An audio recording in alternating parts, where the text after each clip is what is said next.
Այսօր հանրությունը վերջին հրաժեշտը տվեց սիրված հաղորդավարուհի դերասանուհի Զարա Արամյանին։ Հավելենք, որ սիրված հաղորդավարուհին կյանքից անժամանակ հեռացավ հունվարի 17-ին։ Նա ուներ սրտի անբավարարություն և այդ հիվանդությունն էլ դարձավ նրա կյանքի անժամանակ հեռացման պատճառը։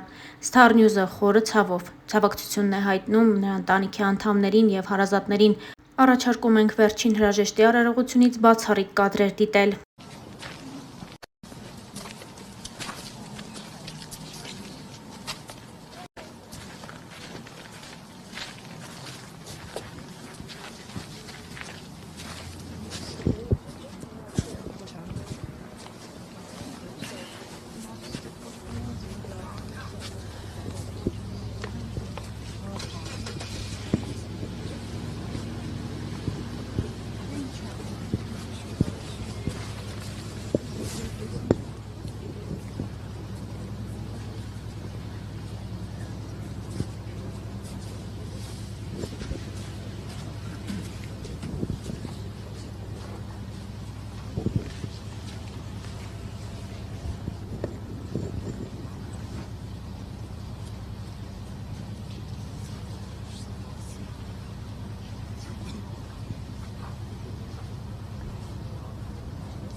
Բաբայան Տիկին Արամյանի մասին ինչ կհիշեք, ինչպիսին եք նրան հիշում ձեր հուշերում, ինչպիսին է Տիկին Արամյանը։ Շատ դժվար է խոսել մի մարդու մասին, որ տարիներ շարունակ համ հետ աշխատել ես, ապրել ես, ափսոս, հազար ափսոս, որովհետև նման մարդիկ շատ քիչ են, քչանում են, մեր կողքից հեռանում են։ Մենք միասին հեռուստատեսությամբ իրար հետ նկարվել ենք, աշխատել ենք միասին։ Այնպես որ դժվար է ինձ համար խոսել մի մարդու մասին, որ եւ պայծառ ինքը, կենսախին, ժպիտը դեմքին, գեղեցիկ, ու ափսոս ասում են Աստված լավերին ա տանում, երևի ճիշտ են ասում, չգիտեմ, վերջերս զանգահարեցի Աղջիկը նշանվել էր, ասի շնորհավոր եմ, ասի Զարջան չեմ ուզում դու շատ խոսես, շնորհավորում եմ, արդեն չէր կարողանում խոսել կարգին, մի երկու բառ ասեց, ուզում եմ թորանս տեսնեմ, ափսոս, հազար ափսոս, որ չտեսավ թորնիկին, ինչ ասեմ, երկնային արքայություն, ինչպես ասում են, Աստված գրկաբաց է երևի ընդունում այդպիսի լավ մարդկանց, չեմ կարող երկար խոսել էր։ Ժողովուրդ ջան, շատ հուզված եմ, Զարան մեզանից բոլորիցս գնաց, հայազգից, կարելի ասել հայազգի ամենատաղանդավոր սիրված դերասանուհիներից, արտիստներից, մենք շատ մտերիմ ենք եղել Զարայի հետ, այս երկու օրվա մեջ ես հուշերով դաժե YouTube-ով նայեցի իմ ու Զարայի տաքսի բաթլը, ինչ եմ ուզում ասեմ, առաջերտին Զարայի ընտանիքին եմ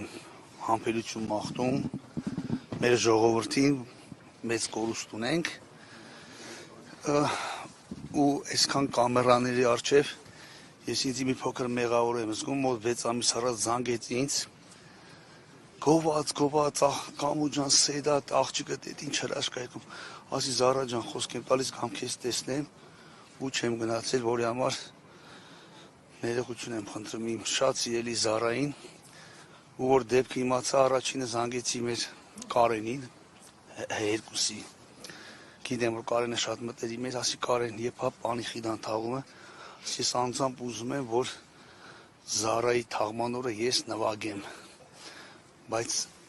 ստեղ էլ չեմ կարողանում, որտեղ առավոտյան 6-ին հանրապետությունից դες պետք է մեկնեմ, ինչ եմ ասում, չգիտեմ ինչ ասեմ, ժողովուրդ ջան, այսքանը երևի։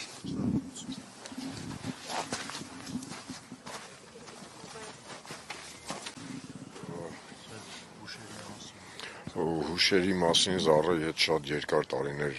շփում ունենք, անգամ ավելին ասեմ ընտանիքներով, վերջի պրոյեկտը, որ մենք միասին փորձեցինք անել, մի 2-3 սյոմեշնի օր ունեցանք, հետաքրքիր պատմություն է, նկարեցինք եւ ստոպ տվեցինք որոշ ժամանակով, որ հետո շարունակենք էլի, դե բնականաբար արդեն եթե շարունակենք կամ չենք շարունակի, որտեղ Զարան չկա, այդ խոհանոցի մասին հետաքրքիր պրոյեկտ էր, Շանթ հեռուստաընկերությունով պետք է հեռարձակվեր սիթքոմ։ Բան էր ինքը, որ նկարահանման պրոցեսի ընթացքում, այսպես ասեմ, 2 ժամը մեկ ստոպ էինք տալիս, որ Զարան մի 15-20 րոպե հանգստանա, որտեղ ասում էր լավ չեմ բան, բայց մենք միանշանակ ուզում էինք աշխատեինք ու աշխատելու էինք, էլ սենց եղավ, լավ չստացվեց ամեն դեպքում։ Հիշողություններ շատ կա Զարայի հետ, նոր անգամ ամուսնումն էլ, որ գրկեցի ցավակցություններս հայտնեցի, ասես որ քեզ շատ էր սիրում։ Մի խոսքով փոխադարձ է մեր սերը եղել եւ ավելին ասեմ կկարոտենք։ Մի սիրուն գույն պակասեց մեր կյանքից, մեր բոլորի։ Հեշտ էր Տիկին Արամյանի հետ աշխատելը։ Այդ եմ ասում, մի քիչ դժվար էր վերջի իր վերջի պրոյեկտն էր լինելու, սիթքոմ որպես այդպեսին հումորային, հեշտ էր այն իմաստով, որ ինքը շատ թեթև էր ամեն ինչը, տեքստերը արագ էր սովորում, շատ լավ էր, բայց այդ որ ինքը հասկանում էր, որ ինքը մի քիչ լավ չէ, առողջական խնդիրներ կա, ինքը անգամ խնդրեց մեզ ի սկզբանե, մենք ասացինք սիրով համաձայնվում ենք, որ ինքը ասաց, որ կարող է մի ժամը մեկ բան, մի 15-20 րոպեով, պոստը ես հանգստանամ, մենք անգամ տենց մեծ ձիվան էինք վերցրել, նկարահանման այդ պլաշատկայում, որ ինքը պարկի մի կես ժամ, նորից շարունակենք, այդպես տենց հիշողություններ կա իրանից, ամեն դեպքում շատ կկարոտենք, շատ։ Շնորհակալություն։ Ձեզ մեծ։